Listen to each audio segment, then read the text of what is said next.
नमस्ते। मेरा नाम है राजीव शुक्ला और आप देख रहे हैं लोक रंग। जैसे जैसे लोकसभा चुनाव नजदीक आते जा रहे हैं, विपक्ष भी अपनी पूरी ताकत झोंकता हुआ नजर आ रहा है। जहां एक तरफ सोशल इंजीनियरिंग पिछले 30-40 सालों से भाजपा की कोर ताकत रही है, अब वो सोशल इंजीनियरिंग को अपनाने का प्रयास इंडी गठबंधन भी करने का दावा कर रहा है। इसी क्रम में उन्होंने उत्तर प्रदेश की दो महत्वपूर्ण सीटों पर भी अपने कैंडिडेट जो खड़े करने का ऐलान किया है, चौंका देने वाला है। इटावा की सीट से कांग्रेस के अध्यक्ष एक दलित चेहरे के रूप में मल्लिकार्जुन खड़गे को, और साथ ही साथ एक अजीबोगरीब स्थिति में नीतीश कुमार को बनारस से चुनाव लड़ाने की बात कुछ सामने आ रही है, जिस पर कुछ मीडिया हाउस ने दावा भी किया है। क्या हो रहा है ये सब? क्या इसका मतलब है? क्या सोशल इंजीनियरिंग करके भाजपा को परास्त किया जा सकता है? इन सब पे चर्चा करने के लिए मेरे साथ डॉक्टर भूपेंद्र सिंह हैं। और इससे पहले कि हम इस चर्चा को प्रारंभ करें, मैं आपसे निवेदन करता हूं कि चैनल को सब्सक्राइब कर दें। बहुत बहुत स्वागत है आपका। नमस्कार राजीव जी। भूपेंद्र जी, जैसे चुनाव नजदीक आ रहा है, भाजपा का ही जो काट है वो भाजपा की तरह से ही करने का प्रयास किया जा रहा है।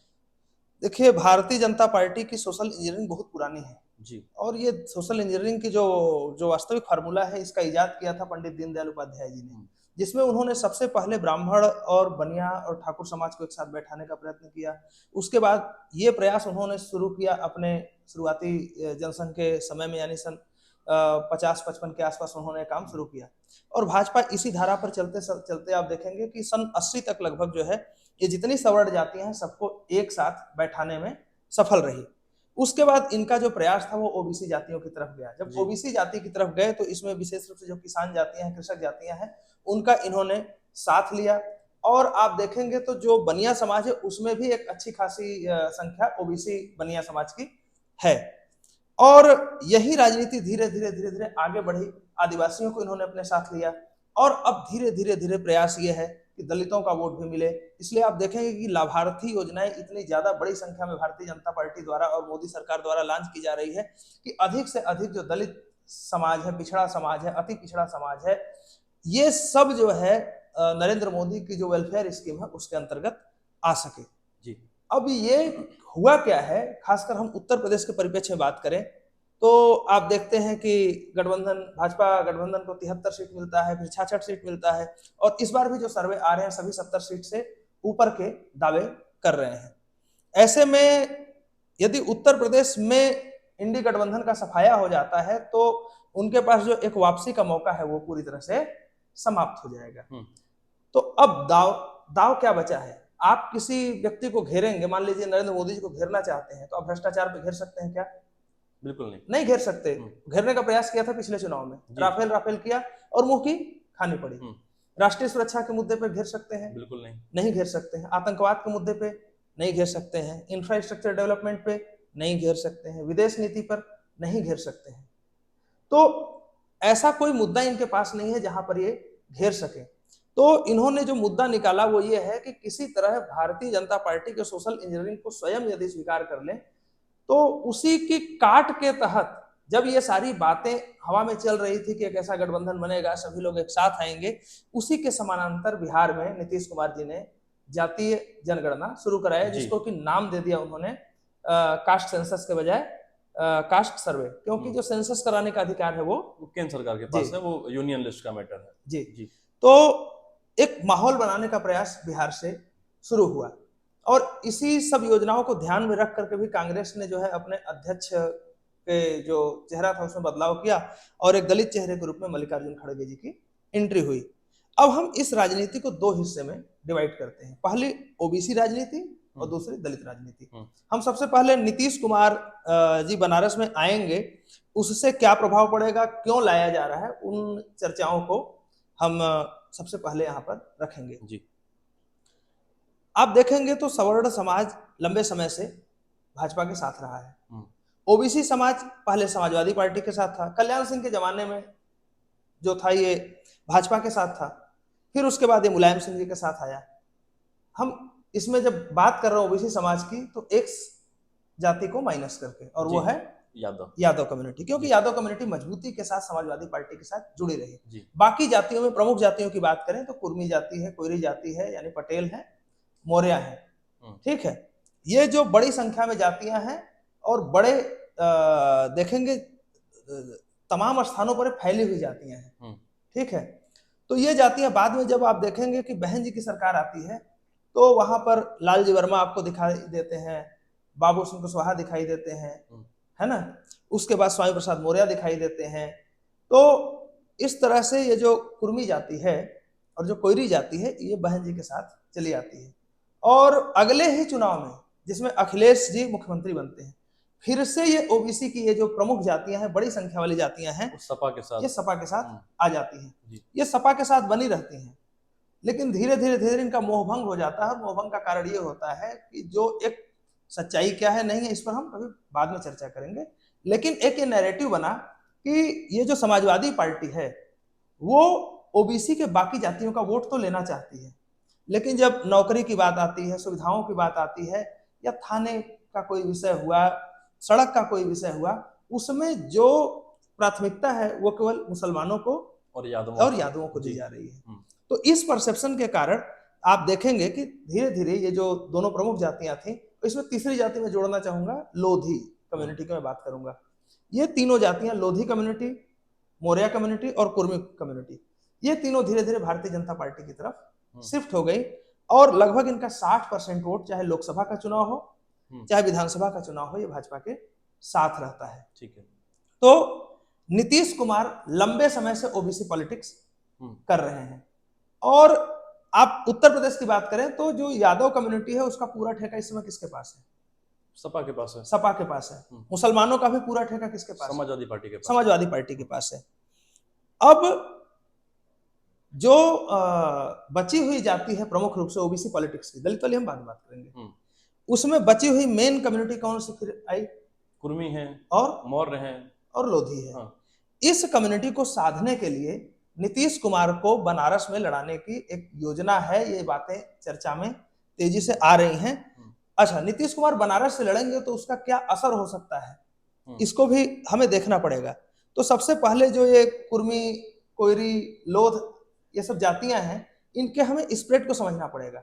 सोनभद्र में कुर्मी जाति का अच्छा प्रभाव है। अनुप्रिया पटेल की जो एक सीट होती है अपना दल सोनेलाल की, वो भी सोनभद्र से मिलती है संसदीय सीट जी। अनुप्रिया पटेल स्वयं कहां से लड़ती हैं? उसी क्षेत्र से, वो भी मिर्जापुर से। बनारस में खुद ही कुर्मियों की एक ठीक ठाक संख्या है। सोनभद्र में कोयरियों की भी संख्या ठीक ठाक है। जौनपुर में भी यादव हैं, ठाकुर हैं, लेकिन एक बड़ी आबादी कुर्मियों की है। प्रतापगढ़ में ठाकुर हैं, ब्राह्मण हैं, लेकिन एक बड़ी आबादी कुर्मियों की है।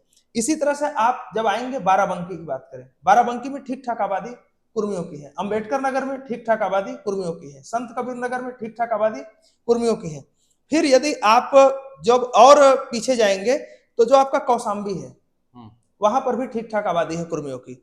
उसके बाद हम बात करें सीतापुर में कुछ बेल्ट ऐसे हैं कि जहां कुर्मियों की संख्या बहुत ज्यादा है।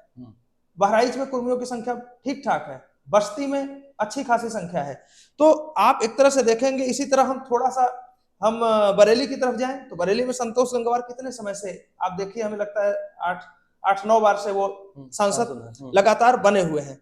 डुमरियागंज में, फैजाबाद, ये सारी सीटें ऐसी हैं लोकसभा की। यानी कि जो ये कुर्मी जाति है इसका स्प्रेड हर जिले में लगभग कहीं थोड़ा ज्यादा कहीं थोड़ा कम, मगर इनका स्प्रेड है जी, हर जगह है। तो पश्चिम को छोड़ करके जी, पश्चिम में कुर्मियों की संख्या लगभग 0 है। ठीक है। बुंदेलखंड में, बांदा में इनकी संख्या ठीक ठाक है। और जब हम बुंदेलखंड में आते हैं तो कल्याण, अच्छा, पश्चिम में भी आप देखेंगे कि कल्याण सिंह जी का जो अपना गृह जनपद है और अलीगढ़ का जो एरिया है, वहां पर भी लोधी जाति की संख्या ठीक ठाक है। और लोधियों की एक ठीक ठाक संख्या आप देखेंगे तो बुंदेलखंड में भी है। तो ये जो एक नारा दिया था एक समय कल्याण सिंह जी ने, जब ओबीसी को जोड़ रहे थे भारतीय जनता पार्टी के साथ, कुर्मी काछी लोध किसान, एक पिता की है संतान, ये एक नारा था। इन्हीं जो कुर्मी, काछी, लोध, किसान, ये जो जातियां हैं, इन्हीं को जोड़ने के लिए नीतीश कुमार जी बनारस में आना चाह रहे हैं, ताकि एक कम से कम वहां जो 8-10 लोकसभा की सीटें हैं, वहां पर एक पॉजिटिव इंपैक्ट इंडी गठबंधन जो है, इंडिया जो है, उसके प्रति स्थापित हो सके। यानी कि जो भाजपा की सोशल इंजीनियरिंग का जो पुराना तरीका रहा है, जी, जो कल्याण सिंह के टाइम में बहुत प्रबल रूप से सामने आया और सरकारें भी बनी जिसके बदौलत, तो उसी को प्रयास मतलब उसी को पूरी तरीके से अपनाने का प्रयास किया जा रहा है। मगर एक सवाल यहाँ पे उठता है जी। कि नीतीश कुमार का बनारस से चुनाव लड़ना, क्या आप इसको ऐसे देखते हैं कि वो विपक्ष की तरफ से प्रधानमंत्री के उम्मीदवार के तौर पे देखे जाएं? इसी कारण ये जो प्रश्न है बहुत ही महत्वपूर्ण है। मल्लिकार्जुन खड़गे के बारे में जैसे ही चर्चा हुई वैसे ही आप देखेंगे तो लगभग सभी लोगों ने पुष्टि कर दी है कि इटावा से उनकी प्लानिंग चल रही है, और इटावा से ही क्यों प्लानिंग चल रही है ये भी बहुत महत्वपूर्ण क्वेश्चन है। जी। ठीक है, इसको हम नेक्स्ट उसमें करेंगे जब हम दलित पॉलिटिक्स की तरफ आएंगे। लेकिन नीतीश कुमार बनारस से यदि लड़ेंगे और नरेंद्र मोदी के सामने एक चेहरे के रूप में आते हैं तो एक अप्रत्यक्ष रूप से सारा जो INDIA गठबंधन है ये स्वीकार कर लेगा कि प्रधानमंत्री होने वाले जो गठबंधन है उसके नीतीश कुमार ही हैं। और नीतीश कुमार ने ये लंबे समय तक दिखाया है कि एक बार मैं अपनी कुर्सी पकड़ लेता हूं तो फिर छोड़ता नहीं हूं, चाहे इधर से चाहे उधर से चाहे किधर से भी अपनी कुर्सी पर काबिज हो गए तो हो गए। ये एबिलिटी नीतीश कुमार के अंदर है। लेकिन प्रॉब्लम ये है कि क्या कांग्रेस इसको स्वीकार करेगी, क्या लालू यादव इसको स्वीकार करेंगे, क्या आम आदमी पार्टी इसको स्वीकार करेगी, बाकी पार्टियां स्वीकार करती हैं कि नहीं करती हैं। इसीलिए जितना तेजी से मल्लिकार्जुन खड़गे के बारे में चर्चा पुष्ट होती गई कि वो समाजवादी पार्टी अपनी तरफ से हाँ बोल चुकी है उनको जो कि मतलब गृह जनपद की सीट है बिल्कुल से जी, जी, वो देने का प्रयास किया जा रहा है। मतलब ये ऐसा है कि पूरी तरीके से वो दलित वोटरों को ये दिखाना चाहते हैं कि हम अपने क्षेत्र से भी, अपने जो हमारा जो मूल क्षेत्र है वहां की भी सीट हम देने को तैयार हैं। हाँ, मतलब हमारे मन में कोई वो नहीं है कि हम कहते कुछ हैं करते कुछ हैं, या कोई दलित चेहरा आया तो उसको दलित सीट से लड़ा देंगे। वो समाजवादी पार्टी इस समय ऐसी मुद्रा में खड़ी होना चाहती है जहां पर वो दलितों की सच्ची हितैषी के रूप में दिखना चाहती है। ठीक है, एक बात मैं जोड़ना चाहूंगा, अभी इस पूरे गठबंधन में और इस पूरी चर्चा में बहन मायावती का एंट्री उनकी नहीं हुई है जी, क्योंकि हम पुरानी सत्ता में, पुरानी सरकारों में देखें तो ST/SC एक्ट हो, हरिजन एक्ट हो, जी जी, बहुत बड़ी तादाद में OBC समाज के ऊपर ही लगे। जी जी, और मैंने कई सारे ऐसे आंकड़े भी पढ़े कि वो सवर्ण और इन जातियों के इतर OBC समाज पे सबसे ज्यादा लगे ST/SC एक्ट। तो ये जो OBC समाज का और दलित समाज का सरकारों में रहते हुए, चाहे सपा की सरकार हो चाहे बसपा की सरकार हो, जो टकराव रहता है, क्या उस टकराव को दोबारा पैदा करने का प्रयास नहीं करेंगी मायावती? अब हम एक उदाहरण तो यहाँ पर रख देंगे जी, जिससे लोगों को और अच्छे से समझ में आएगा कि टकराव किस स्तर पर था। मायावती की सरकार जिस दिन समाप्त हुई और अखिलेश यादव जिस दिन सत्ता में आए, यानी कि मुख्यमंत्री पद की शपथ भी नहीं लिए थे, केवल ये घोषणा हो चुकी थी कि अखिलेश यादव जो है 200 को पार कर चुके हैं आंकड़े में। झांसी के आसपास, मुझे अच्छे से ध्यान है, कई गांवों में दलितों की बस्तियों में समाजवादी पार्टी कार्यकर्ताओं ने आग लगा दिया था। तो ये टकराव की स्थिति रहती है। लेकिन अभी जो स्थिति है उसमें कुछ खोने को नहीं है समाजवादी पार्टी के पास। समाजवादी पार्टी हो चाहे कांग्रेस हो, उत्तर प्रदेश में इनके पास कुछ भी खोने को नहीं है। वैसे भी अखिलेश यादव ने कई बार कहा है कि हमारा मेन चुनाव जो है वो विधानसभा का है। तो इसलिए इनका प्रयास ये है कि भारतीय जनता पार्टी को कितना ज्यादा डैमेज किया जाए। उसी क्रम में मल्लिकार्जुन खड़गे को, जो मैंने दलित पॉलिटिक्स की बात की है जिस पर मैं चर्चा करने जा रहा हूं, उसको उनको चेहरा बनाने का एक प्रयास किया जा रहा है। हालांकि हमने देखा कि अध्यक्ष बनाए जाने के बाद कुछ वीडियोज आए और उसमें कोई व्यक्ति जो है सोनिया गांधी जी को छाता लगाकर आगे चल रहा है, मल्लिकार्जुन खड़गे पीछे चल रहे हैं। कोई पार्टी की मीटिंग हो रही है, उस मीटिंग में सोनिया गांधी जी बीच में बैठी हुई है, मल्लिकार्जुन खड़गे किनारे हैं। और एक राहुल गांधी जी का तो ऐसा वीडियो आया था जिसकी मैं चर्चा करना भी उचित नहीं समझता। जी, वो अपना नाक साफ कर रहे थे उनके जैकेट में, और ये वीडियो काफी वायरल हुई। तो ये स्थितियां थी मल्लिकार्जुन खड़गे की। लेकिन अभी जो स्थिति बन रही है उसमें ये जो INDIA है, ये किसी भी स्तर पर जा करके अपने आप को समझौते में फायदे घाटे की स्थिति इस समय नहीं देख रहा है, क्योंकि अब बात आ गई है कि ये बचेंगे कि नहीं बचेंगे। सर्वाइवल की लड़ाई है, सर्वाइवल की अब लड़ाई हो गई है। अब मसला यह है कि पिछले चुनाव में जो बसपा का वोट था वो लगभग 30% वोट कट करके भारतीय जनता पार्टी में आ गया। और इसका सबसे बड़ा कारण यह था कि जो उज्ज्वला योजना थी, जो शौचालय की योजना थी, जो घर देने की योजना थी, जो बिजली वाली योजना थी, तो ये जो लाभार्थी स्कीम है, लाभार्थी योजना कोई भी आती है तो सबसे ज्यादा किसी के जीवन में सहारा मिलता है तो वो सबसे जो गरीब तबका है।